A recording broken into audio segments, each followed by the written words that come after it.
One of our favourite topics is mythical sea creatures and the tall tales that surround their believed existence. We have already covered the more well-known ones over the years, such as Kraken, Sirens and the Loch Ness Monster. However, our oceans and waterways are home to some lesser-known creatures that have slithered their way into our imaginations throughout history. In this video, we look at 5 fascinating mythical sea monsters, one of which may not be so mythical. And no, it's not the Megalodon. We've already talked about that before. Now before we get in, don't forget, if you want more content, you can either subscribe to our Hit the Lights podcast, where we upload weekly podcasts on a variety of subjects, just like we do on the YouTube channel, or you can become a patron for $2 per month and get access to long format documentaries that we do not publish to YouTube. Our most recent is an examination of D.B. Cooper, as we look to find out what really happened on that fateful day when he hijacked a plane and disappeared into the night. We're currently editing a new Murderous Minds video, and also a documentary on the Vietnam War. Don't forget to check out our Patreon page, where we are sure you will not be disappointed by the content we produce over there. Now, let's get into this. The Bunyip. The Bunyip is a legendary monster in Australian Aboriginal folklore. The beast is said to inhabit the reedy swamps, billabongs, creeks and riverbeds of Australia. The word Bunyip translates to devil or evil spirit.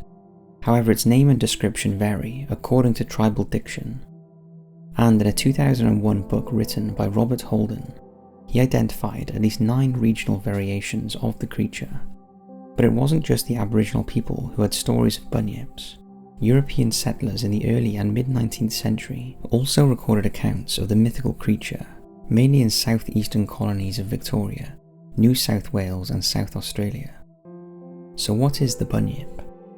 While the most common description is it resembles a seal or swimming dog between 4 and 6 feet long, with a shaggy black or brown coat, a round head resembling a bulldog, prominent ears, no tail and whiskers like a seal or otter.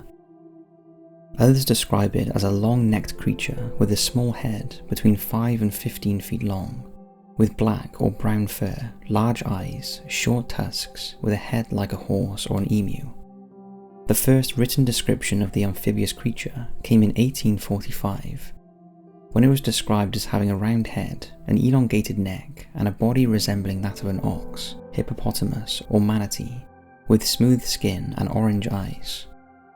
It has even been suggested that the bunyip is the prehistoric marsupial Diprotrodon australis, which was supposed to have gone extinct 46,000 years ago.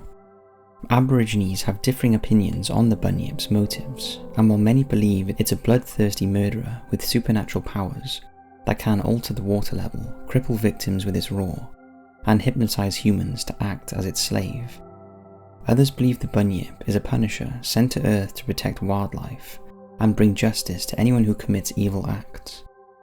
In reality, no one really knows what the creature looks like or whether it actually exists, but that hasn't stopped people giving vivid stories of their encounters with the monster. In 1851, a newspaper called the Australasian published a report about a bunyip being spared after killing an Aboriginal man. The monster was described as 11 paces long and 4 paces wide. Fossils have also been uncovered that have been associated with the bunyip. In January of 1846, a skull was found in the Murrumbidgee River near Balranald. It was placed in the Australian Museum in Sydney and labelled as a bunyip skull. Visitors flocked to see it, and it provoked a wave of people speaking out about their bunyip sightings. However, it was later proved to be the skull of a disfigured calf.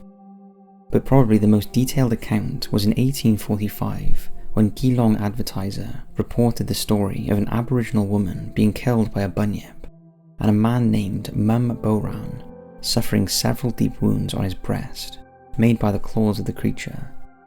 The account provided this description: the bunyip is represented as uniting the characteristics of a bird and of an alligator.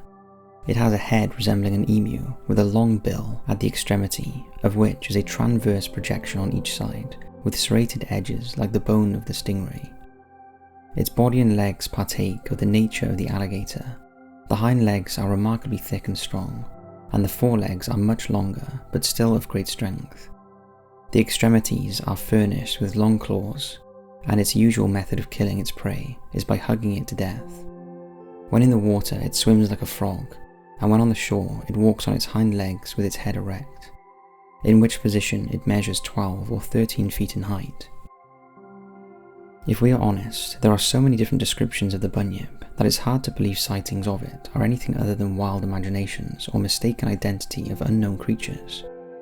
Although it seems the Bunyip myth has been very much kept alive over the years, and has appeared in various forms in books, games and films.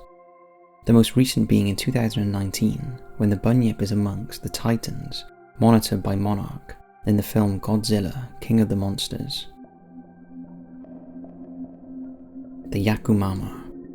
Out of all the creatures featured in this list, the Yakumama is the most likely to actually exist.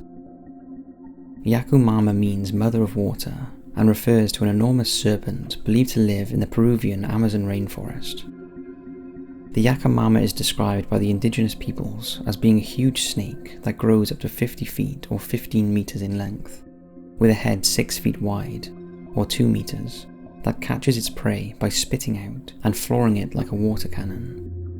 The Yakumama's enormous body is capable of felling trees in its path, and changing the course of the tributaries of small rivers when crossed. According to legend, the Yakumama will suck up any living thing that passes within 100 steps of it.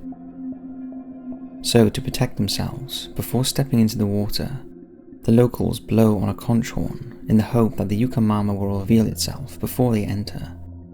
However, what is believed they have witnessed is either a giant anaconda or a giant Sicilian, a limbless, serpentine amphibian that lives hidden in the ground or bodies of water. A similar monster known as the Mythical or the Sachamama features in Brazilian folklore.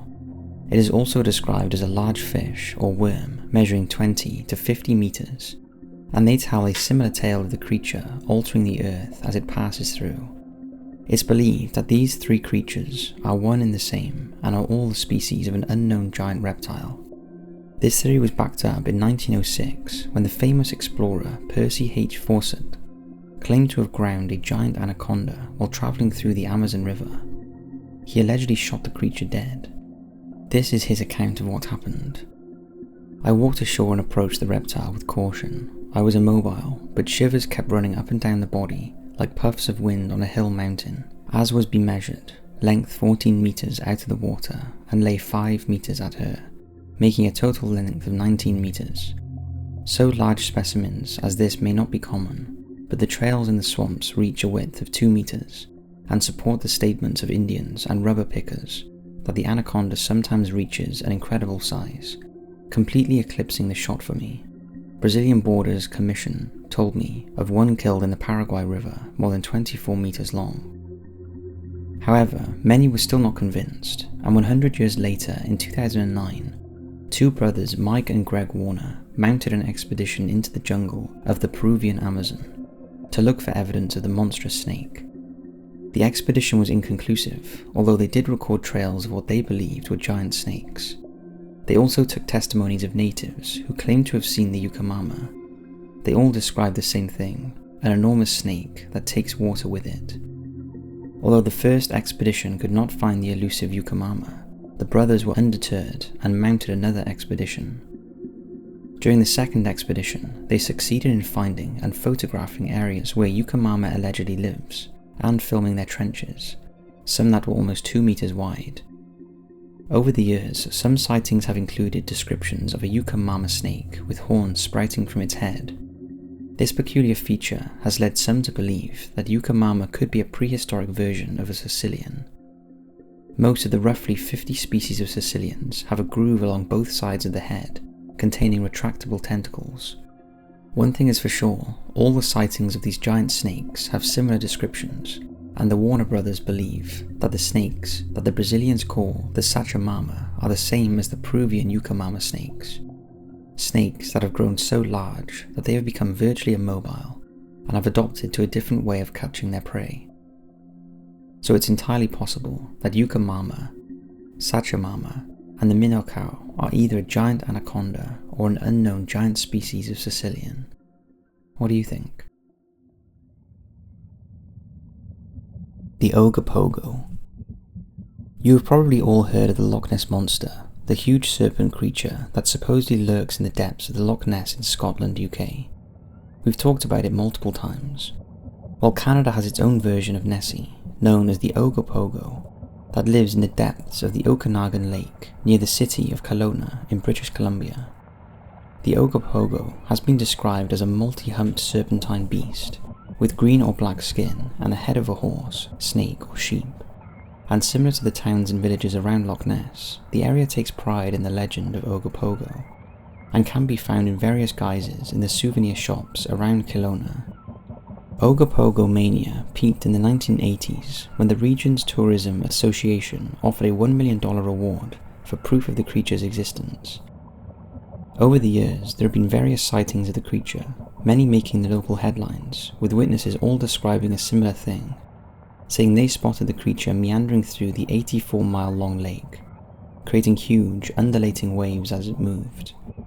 In fact, Ogopogo is so accepted in Canadian culture that 16% of British Columbians believe it exists. However, the Okanagan Valley's indigenous believe the Ogopogo was not a physical creature, but a spirit that protects the lake and the surrounding area, and they call it Ohaha-Etku, which means the sacred spirit of the lake, and originally it existed in two forms, a spiritual form and a physical. Sometimes the spirit would reveal its physical self from within the lake. The Ohaha-Etku was described as very dark in colour with the head of a horse and the antlers of a deer. But when settlers arrived, this tale was misinterpreted, and they were soon telling stories of a serpent in Okanagan Lake that needed a live animal sacrifice to appease it and ensure a safe passage across the water. The idea of a bloodthirsty lake serpent took hold and grew out of control, and settlers began patrolling the lake with guns, convinced the monster was going to attack. This is when the Ohaha-Etku transformed from a revered spirit into a monster known as Ogopogo, and as time went on, stories grew, and soon everyone was seeing the killer creature in the lake. Today, Ogopogo is intrinsically linked with Kelowna, and similar to Nessie, the legend is as popular as ever. Understandably, the locals are hesitant to want to disprove its existence, as it's good for tourism and has become a Canadian cultural icon. Cetus.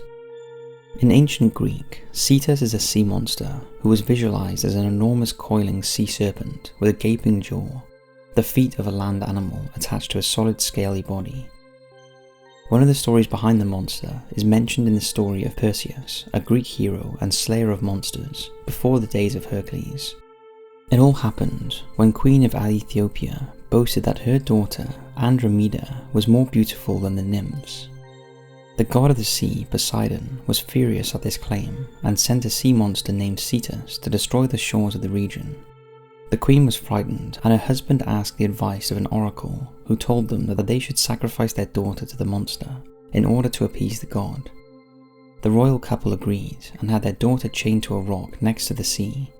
As Andromeda screamed and watched helplessly as the monster approached her, Perseus happened to pass by and swooped down like an eagle onto the creature's back, diving his diamond-hard sword deep into its right shoulder. Anguished and enraged, the wounded monster reared up on its coils and turned around, snapping relentlessly at its attacker. Repeatedly, Perseus plunged his sword into the beast through its ribs, its back, and at the root of its tail. Blood poured from the wounded creature before it finally collapsed. Its corpse was hauled to shore by the appreciative locals who skinned the beast and put its bones on display. Since then, the monster of the sea is represented by the constellation Cetus. Cetus is the fourth largest constellation, although none of its stars are particularly bright. The most celebrated star in the constellation is Mira, a Latin name meaning the amazing one, on account of its variability in brightness. At times, Myria is the only star that can be seen with the naked eye. So to see this monster, you do not look into the water anymore, you look towards the sky, preferably with a telescope if you want to see its full form. although of course it looks more like a child's drawing than a ferocious monster described in the story. The Kappa. In the waters of Japan, there lurks a creature that is as mysterious as it's terrifying. It's known as the Kappa. This strange creature is said to hold magical powers that can be used for both good and evil, and despite many refusing to believe in the existence of the Kappa, there are still sightings today, especially in the countryside of Japan. In fact, locals still hang warning signs near bodies of water thought to be frequented by the Kappa. So what is it? This strange creature is said to have the appearance of both a humanoid and reptile and is incredibly cunning. Kappas have over 80 different names, though the most common are Kawapa and Kawaso. According to legend, the Kappa is fond of playing pranks and causing trouble and even harm towards humans.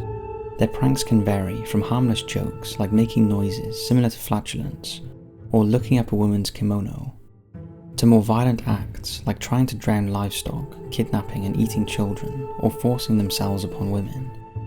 Although Kappa are generally considered a force to be feared, there are some instances in which the Kappa are thought to be generous, though this mostly happens when a Kappa is indebted to a human. Some of the earliest accounts of this are from early Japanese legends that credit the Kappa with teaching them knowledge of bone setting and medical remedies. Descriptions of Kappa vary from region to region, but most of the details are similar. Kappa are said to be about the size of a small child up to 5 feet tall with small frames. In fact, the word Kappa actually translates loosely to water child. Their hands and feet are webbed, and they have amazing swimming abilities. They have scaly skin similar to that of a reptile that comes in colours of yellow, green and blue. They are said to have a humanoid figure with the shell of a tortoise on their back, and long shaggy hair on their head, usually shaped in a bowl cut. They also have a beak for a mouth, though this doesn't seem to interfere with their ability to speak in human languages. All Kappas have a small bowl-like dent on top of their heads that holds a small pool of water called the Sara. This water is thought to be the source of the Kappa's magical powers. A Kappa must keep their Sara full whenever they venture onto land or fortify all their strength and magical powers. Without this water, a Kappa will die. However, it's thought that if you refill the Sara on a Kappa's head, they will be eternally grateful and will help you with whatever you will require for the rest of your life.